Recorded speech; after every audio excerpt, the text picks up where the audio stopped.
गुरु प्यारी साध संगत जी, राधा स्वामी। साध संगत जी, आज ये साखी एक विश्वास पर है कि हमें अपने सतगुरु का कैसे विश्वास करना है, कैसे हुक्म का पालन करना है। साध संगत जी, साखी यदि आपको अच्छी लगे तो चैनल को ज़रूर सब्सक्राइब करना, ताकि मैं हर एक साखी आप तक पहुंचा पाऊं। साध संगत जी, बहुत समय की बात है। साध संगत जी, गुरु नानक देव जी, साध संगत जी, अपने आश्रम में सत्संग चल रहा था। बहुत सारी सत्संग आई हुई थी, लंगर भी चल रहा था, सेवा भी चल रही थी, सिमरन भी चल रहा था। साध संगत जी सेवा सब भाग भाग कर रहे थे। साध संगत जी, उन सेवादार में एक आलसी सेवादार भी था, जो कि प्यारी साध संगत जी उस समय कड़ाहा और खीर का भी प्रसाद बनता था। साध संगत जी वो सोचकर ही यही आया था कि वहाँ पर क्या करना है, कोई काम तो करना नहीं, वहाँ जाकर खीर खानी है और कड़ाहे का प्रसाद खाना है और फिर खाकर सो जाना है। साध संगत जी आलसी बहुत ज़्यादा था और उसने ऐसा ही किया कि वो सुबह उठता, अपना खीर का प्रसाद खाता, कड़ाहे का प्रसाद खाता, फिर अपने कमरे में जाकर लेट जाता। साध संगत जी, और जब बाबा जी राउंड पर आते तो प्यारे साध संगत जी सभी संगत सेवादार जय जयकार का नारा लगाते और साध संगत जी जय जयकार होती। जयकारा सुनते ही प्यारे साध संगत जी और वो जो आलसी था वो भी बाहर निकल कर आ जाता था। साध संगत जी बहुत समय ऐसे ही बीतता चला गया। वो सेवादार कहने लगे, आपस में कहने लगे कि पहले तो साध संगत जी उसी आलसी आदमी को ही कहा कि हे भाई, तुम यहाँ पर कुछ काम नहीं करते और यहाँ पर ऐसे ही लेटे रहते हो, प्रसाद खाते हो और सो जाते हो, ऐसे आप कैसे करोगे। साध संगत जी लेकिन उसने एक भी ना सुनी। साध संगत जी वो महात्मा जो सेवादार थे आपस में भी बातें करने लगे कि इसका भला कैसे होगा। साध संगत जी बहुत समय पुरानी बात है, क्योंकि साध संगत जी आज के समय में तो कोई भी मान लो कोई किसी का काम नहीं करता तो एक दूसरे के पीछे प्यारी साध संगत जी वो जेलसी वाला हो जाता है। लेकिन साध संगत जी ये सेवा का मौका था। साध संगत जी वहाँ पर जेलसी का तो कुछ ऐसा है ही नहीं, लेकिन वो उसकी भलाई के लिए आपस में सोचते रहते, कहते कि इस इंसान का भला कैसे होगा। ना तो ये कोई सेवा करता है और ना ही कोई सिमरन करता है, ना ही सत्संग में बैठता है। साध संगत जी वो आपस में यही बातें करते रहते। ऐसे ही करते करते साध संगत जी उसको काफ़ी समय हो गया। साध संगत जी एक दिन फिर जब प्यारी साध संगत जी बाबा जी राउंड पर आए तो सभी सेवादार जयकारा लगाने लगे। जयकारा की आवाज़ सुनकर वो कमरे से बाहर अपनी आंखें मसलता हुआ बाहर आकर खड़ा हो गया। तभी प्यारी साध संगत जी बाबा जी की नज़र उस आलसी व्यक्ति पर पड़ी और बाबा जी ने कहा कि क्या बात है, अभी आप सोकर उठे हो, यहाँ पर कोई सेवा नहीं करते क्या। प्यारी साध संगत जी उस व्यक्ति ने कहा कि बाबा जी, आज तक आपने मुझे कोई सेवा बताई ही नहीं और ये बताते हैं तो मैं इनका हुक्म क्यों मानूं। मैं तो सेवक आपका हूँ, इनका नहीं। मैं जो भी करूँगा आपके कहने पर करूँगा। साध संगत जी बाबा जी ने कहा कि मैंने तो आपको पहले भी कई बार काम बताया, लेकिन सेवा के लिए कहा, लेकिन आपने तो की ही नहीं। प्यारी साध संगत जी वो आलसी इंसान कहने लगा कि बाबा जी ऐसा तो हो ही नहीं सकता कि आपने कहा हो और मैंने ना हुक्म माना हो।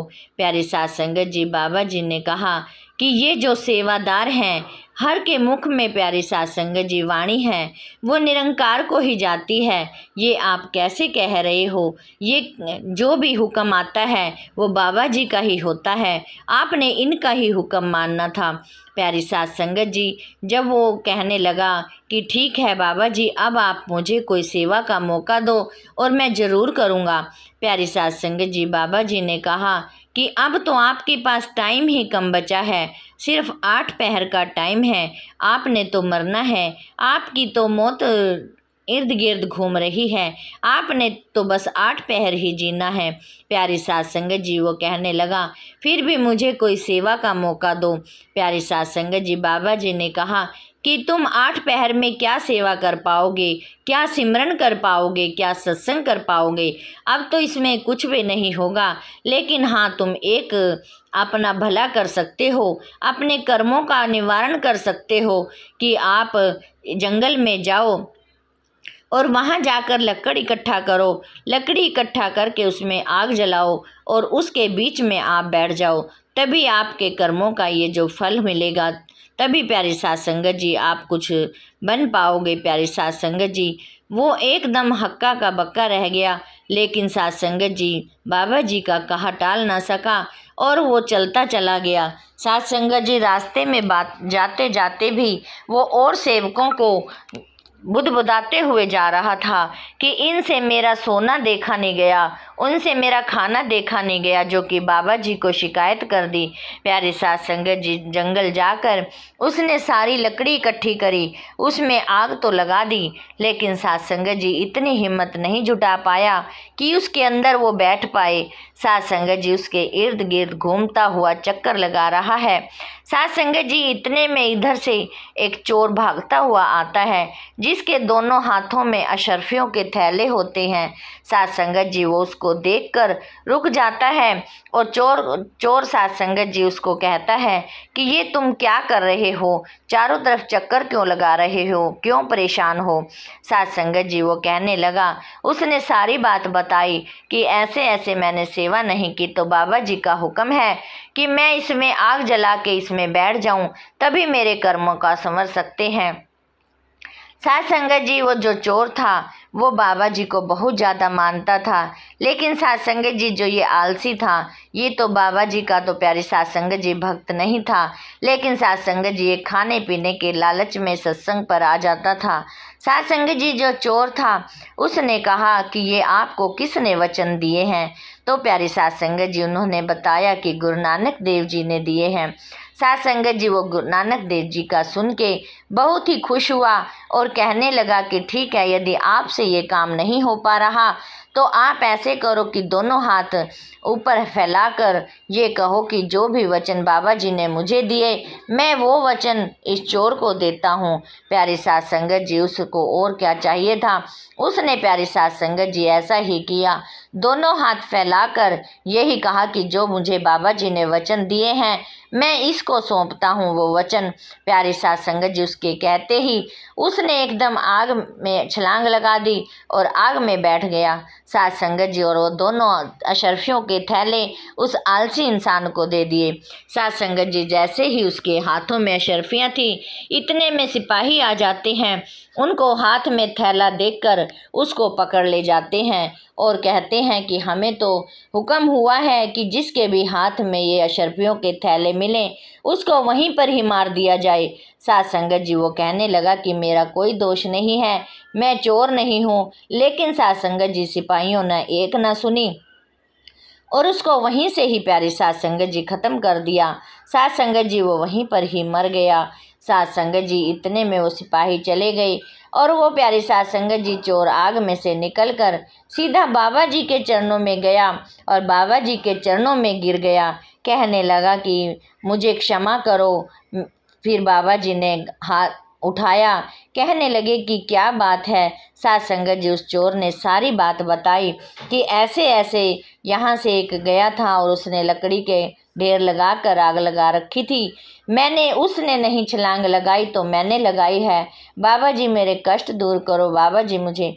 बाबा जी ने उसके सिर पर हाथ रखा और कहा कि जो भी तेरे कर्म तो पिछले हैं जो अब के हैं, तेरे सारे साफ हुए, अब तू साफ सुथरा है, अब तू सेवा सिमरन सत्संग कर। साध संगत जी और कहने लगे कि जो भी तूने ये बुराइयों से धन लूटा है, चोरी करके धन लूटा है, तो इसको सारा ही दान कर दे, तभी तेरा और भी जीवन सुखी सुहेला हो जाएगा। प्यारे साध संगत जी उस चोर ने ऐसा ही किया और बाबा जी की शरण में ही रहकर वहीं पर ही सेवा में जुट गया। प्यारे साध संगत जी एक हुक्म मानने की बात होती है कि जो भी हुक्म मानता है वो तर जाता है, बात सिर्फ हुक्म मानने की होती है। साध संगत जी साखी यहीं तक ही रही। साध संगत जी इस साखी से हमें यही शिक्षा मिलती है कि हमें अपने सतगुरु पर पूर्ण विश्वास और पूर्ण ही प्यारे साथ संगत जी हमें उनके हुक्म का पालन करना चाहिए। जो भी वहाँ से हुक्म आता है हम उसकी हुक्म की पालना करें, तभी साथ संगत जी हम जीवन सुखी सुहेला कर सकते हैं। साथ संगत जी इस चैनल को और भी आप सब्सक्राइब करना, ताकि मैं आप तक प्यारे साथ संगत जी हर साखी पहुंचा पाऊं। साथ संगत जी राधा स्वामी जी।